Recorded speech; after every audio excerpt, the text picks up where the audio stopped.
Hello दोस्तों, स्वागत है आपके अपने चैनल अख्तर लर्निंग पर।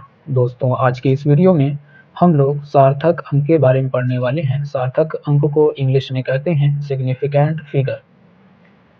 दोस्तों, हम लोग तैयारी कर रहे हैं बीपीएससी टीआरई 4 और यूपी सुपर टेट की। उसमें जो साइंस पार्ट होता है उसकी हम लोग तैयारी शुरू किए हैं। और साइंस में भी फिजिक्स जो होता है, भौतिक विज्ञान जो होता है, उसकी सीरीज़ हम चालू किए हैं। इस सीरीज़ में इसके पहले बहुत सारे वीडियोस बनाए जा चुके हैं। उसी कड़ी में ये अगला वीडियो है जिसमें हम लोग पढ़ने वाले हैं सार्थक अंक, जिसे इंग्लिश में कहते हैं सिग्निफिकेंट फिगर। तो सार्थक अंक निकालने के लिए आता है, कोई भी संख्या दे दी जाती है इस तरीके से और कहा जाता है कि इसमें सार्थक अंक कितने हैं। तो इसके कई नियम हैं और उन नियमों को पढ़ने के बाद ही हम सार्थक अंक मालूम कर सकते हैं। तो चलिए उन नियमों को देख लेते हैं।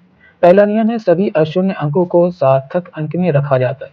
जितने भी अशून्य अंक हैं यानी कि जो ज़ीरो को छोड़कर जितने भी डिजिट हैं, जितनी भी संख्याएं हैं, वो किस में रखी जाती हैं? सार्थक अंक में रखी जाती हैं। तो यहाँ पर जितनी भी इस संख्या में ये 9,46,521 में कुल सार्थक अंक 6 हैं, क्योंकि इसमें कोई भी ज़ीरो अंक नहीं है। ठीक है, ये पहला नियम है कि सभी अशून्य अंकों को सार्थक अंक में रखा जाता है। तो इसमें भी सभी अशून्य अंक हैं, यानी कि ज़ीरो को छोड़, शून्य का मतलब होता है ज़ीरो और अशून्य का मतलब ज़ीरो के अलावा दूसरा नंबर या दूसरी संख्या। तो यहाँ पर कुल 8 नंबर हैं, तो इसमें सार्थक अंक 8 हो जाएगा। इसमें कुल 9 नंबर हैं, तो इसमें सार्थक अंक 9 हो जाएगा। ठीक है, तो ये पहला नियम हो गया कि सभी अशून्य अंकों को सार्थक अंक में काउंट करते हैं। दूसरा नियम क्या कहता है? दूसरा नियम ये है कि अशून्य अंक की बाईं ओर शून्य को सार्थक अंक में नहीं रखा जाता है। अगर अशून्य अंक के बाईं ओर शून्य आ रहे हैं तो उन शून्य यानी कि उन ज़ीरो नंबर को हम काउंट नहीं करेंगे सार्थक अंक में। जैसे यहाँ पर इतने अशून्य अंक दिए गए हैं, इसके बाईं तरफ इतने शून्य दिए गए हैं, इतने ज़ीरो, 4 ज़ीरो दिए गए हैं, इन चारों ज़ीरो को हम सार्थक अंक में काउंट नहीं करेंगे। यहाँ पर इसके अलावा 5 नंबर दिए गए हैं, तो इसमें सार्थक अंक 5 हो जाएंगे, क्योंकि ये अशून्य है यानी कि ज़ीरो के अलावा है। उसी तरह यहाँ पर भी बाईं तरफ 3 ज़ीरो दिया गया है, इसको भी काउंट नहीं करेंगे। इसके अलावा यहाँ पे 7 नंबर दिया गया है, तो यहाँ पे सार्थक अंक 7 हो जाएगा। तो ये दूसरा नियम था कि अशून्य अंक की बाईं ओर शून्य आने पर उन शून्य को, उन ज़ीरो नंबर को हम काउंट नहीं करते हैं सार्थक अंक में। ठीक है, अब अगला नियम है, तीसरा नियम, दो अशून्य अंकों के बीच शून्य अंकों को सार्थक अंक में रखा जाता है। शून्य का मतलब हमें मालूम होना चाहिए ज़ीरो।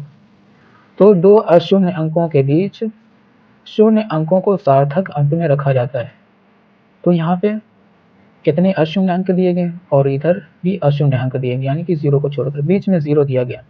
तो जब बीच में ज़ीरो होता है तो उन ज़ीरो नंबर को भी सार्थक अंक में काउंट करते हैं।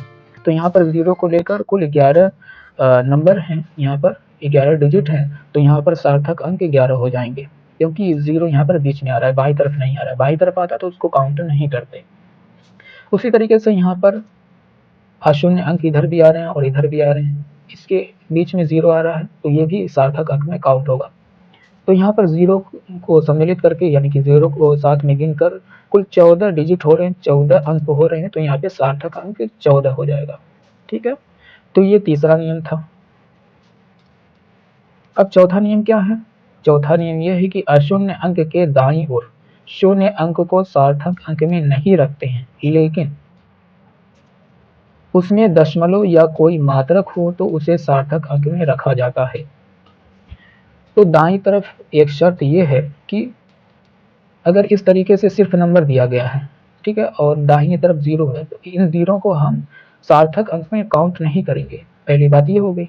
तो यहाँ पर जितने अशून्य अंक हैं वो सार्थक अंक में रखे जाएंगे, लेकिन जो अशून्य अंक है यानी कि जो ज़ीरो नंबर है वो काउंट नहीं होगा। तो यहाँ पे ज़ीरो को छोड़कर कुल 7 अशून्य अंक हैं, तो यहाँ पे सार्थक अंक 7 हो जाएगा। लेकिन कह रहा है कि अगर दशमलव नंबर आ जाए, दशमलव संख्या या संख्या के आगे मात्रक लगा हो तो ज़ीरो को काउंट करेंगे। देखिए, जैसे यहाँ पर 3 ज़ीरो आया है 93 के बाद, लेकिन यहाँ पे मात्रक लगा हुआ है, तो यहाँ पर हम काउंट करेंगे। तो 3 ज़ीरो ये हो गया और 2 संख्या ये 9 3, तो कुल सार्थक अंक यहाँ पर 5 हो जाएंगे।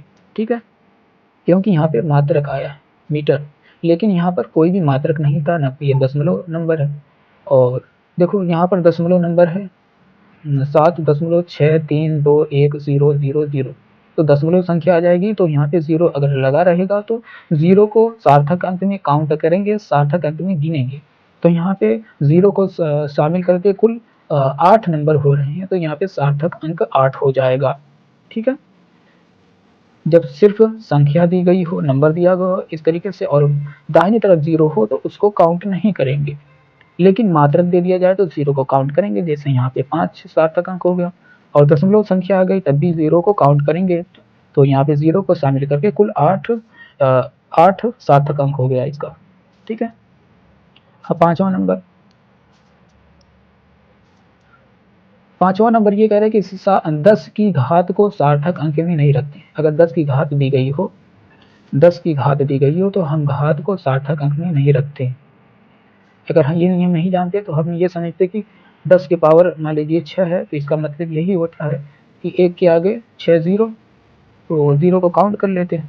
लेकिन ऐसी बात नहीं है, अगर घात दी गई है तो उसको हम काउंट नहीं करेंगे, तो यहाँ 10 के पावर 6 काउंट नहीं होगा।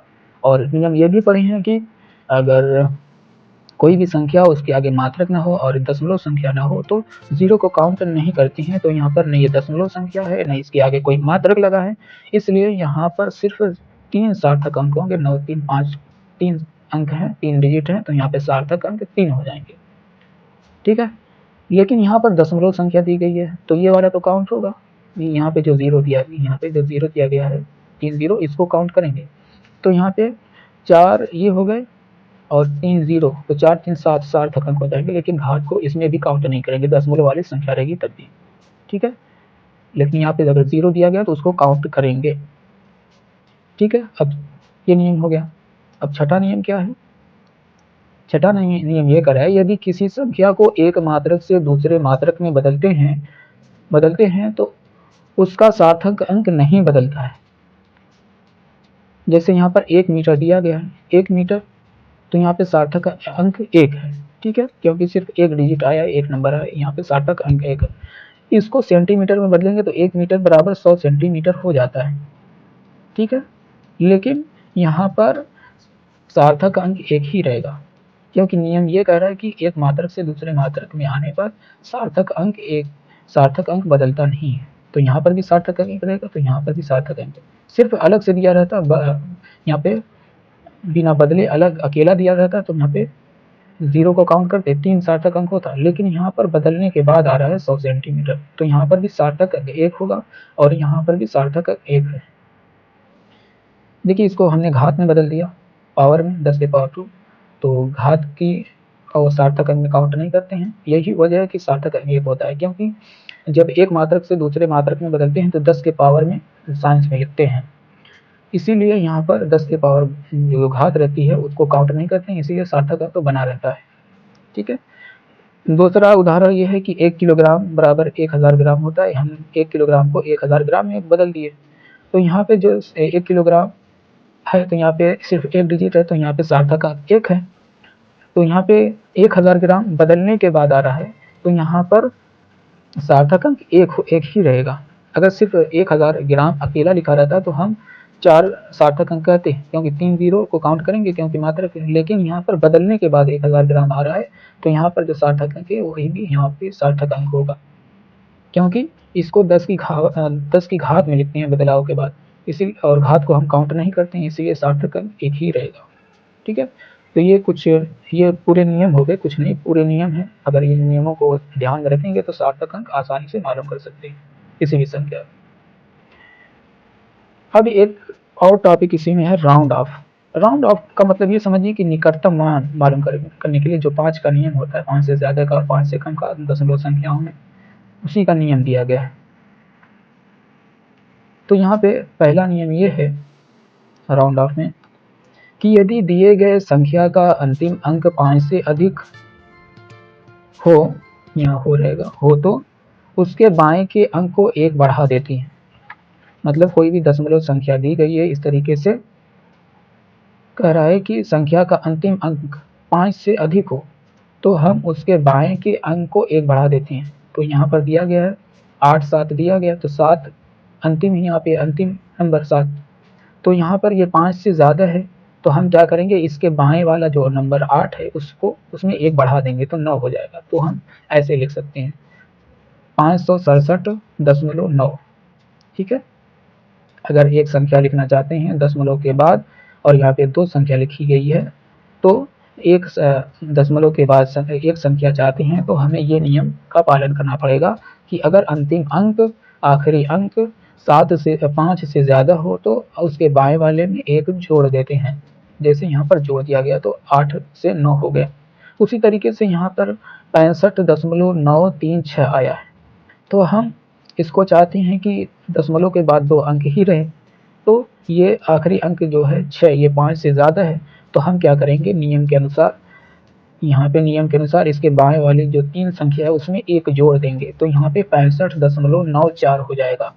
ठीक है, उसी तरीके से यहाँ पर दशमलव के बाद 4 नंबर दिया गया है, हम चाहते हैं कि 3 नंबर तक लिखें, तो नियम क्या है कि आखिरी नंबर अगर 5 से ज़्यादा हो तो उसमें तो क्या करेंगे उसके बाएं वाले में 1 जोड़ देंगे, तो यहाँ पे 75.495 हो जाएगा। 8 को हमने हटाया तो 8 5 से ज़्यादा है तो यहाँ पे 4 में 1 जोड़ देंगे क्योंकि ये बाएं वाला उसका नंबर है। तो ये नियम हो गया पहला। अब दूसरा नियम क्या है, यदि संख्या का अंतिम अंक 5 से छोटा हो तो बाईं ओर की संख्या को वैसे ही छोड़ देते हैं। मान लीजिए यहाँ पर दशमलव के बाद 2 संख्या दी गई है, आप चाहते हैं कि एक ही संख्या रहे, तो पहला नियम तो ये हो गया कि अगर 5 से ज़्यादा हो तो हम उसके बाएं वाले में 1 जोड़ देंगे, लेकिन यहाँ पर 3 जो अंतिम संख्या है ये 5 से कम है, इसलिए हम क्या करेंगे बस 3 को हटा देंगे और वैसे ही लिख देंगे जो संख्या रहेगी, तो यहाँ पे 49.6 हो जाएगा। ठीक है, क्योंकि 3 5 से कम है तो हम जोड़ते नहीं, अगर 5 से ज़्यादा रहती तो 6 में 1 जोड़ देते। ठीक है, उसी तरीके से यहाँ पर 768.32 दिया गया है और यहाँ पर अंतिम संख्या क्या है 2 है और ये 5 से कम है, इसीलिए हम जोड़ेंगे नहीं इसके बाएं वाले में, तो ये 3 का 3 ही रहेगा, तो यहाँ पे 768.3 रहेगा। उसी तरीके से यहाँ पे 95.62 लिखा हुआ है और अंतिम संख्या क्या है 2 है, 5 से कम है, इसलिए इसके बाएं वाले में कोई भी संख्या नहीं जुड़ेगी, तो ये 95.6 हो जाएगा। ठीक है, अंतिम नियम देखते हैं, यदि संख्या का अंतिम अंक 5 के बराबर हो तब क्या करें। यदि संख्या का अंतिम अंक 5 के बराबर हो तब दो चीज़ों का 2 कंडीशन को फॉलो करना पड़ेगा। तब यदि बाईं ओर की संख्या उसके बाईं ओर की संख्या सम संख्या हो, यानी कि 2 हो या 4 हो या 6 हो या 8 हो, तो उसे वैसे ही छोड़ देते हैं। ठीक है, उसमें जोड़ते नहीं, लेकिन विषम संख्या होने पर उसमें 1 जोड़ देते हैं। अगर 5 के बाईं तरफ विषम संख्या है तो उसमें 1 जोड़ देंगे, जैसे यहाँ पर देख लेते हैं, लिखा हुआ है 29.49, तो यहाँ पे 5 अंतिम संख्या आई है 5 के बराबर, इसके बाईं तरफ सम संख्या है तो हम 4 में कोई भी संख्या नहीं जोड़ेंगे, हम 29.4 ही पर रहने देंगे। ठीक है, लेकिन यहाँ पर 31.75 दिया गया है और 5 आखिरी अंतिम संख्या है, हम चाह रहे हैं कि दशमलव के बाद एक ही संख्या रहे, तो यहाँ पर 7 को देखेंगे सम है कि विषम है, तो ये विषम है तो इसमें हम 1 जोड़ देंगे, तो ये 7 से 8 हो जाएगा, तो ये 31.8 हो जाएगा।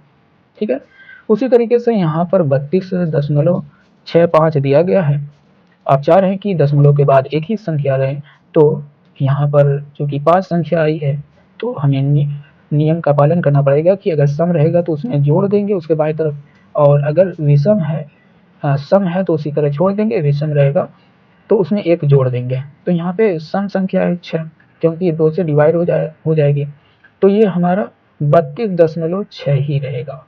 ठीक है, एक बड़ी संख्या ले लेते हैं 478.3475, इसको 3 बार राउंड ऑफ करते हैं, यानी कि 3 बार निकटतम मालूम करते हैं, निकटतम मालूम। तो यहाँ पे पहली बार में कैसे होगा, तो यहाँ पर अंतिम संख्या क्या दी गई है 5 और उसके बाएं तरफ विषम संख्या दी गई, तो विषम संख्या भी 1 जोड़ देंगे, तो यहाँ पे 7 से 8 हो जाएगा, तो 478.348 हो जाएगा। ठीक है, उसी तरीके से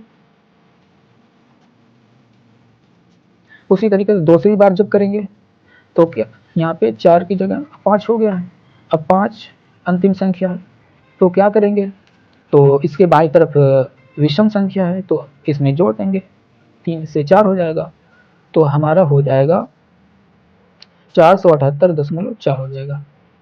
ठीक है, तो आज के इस वीडियो में बस इतना ही।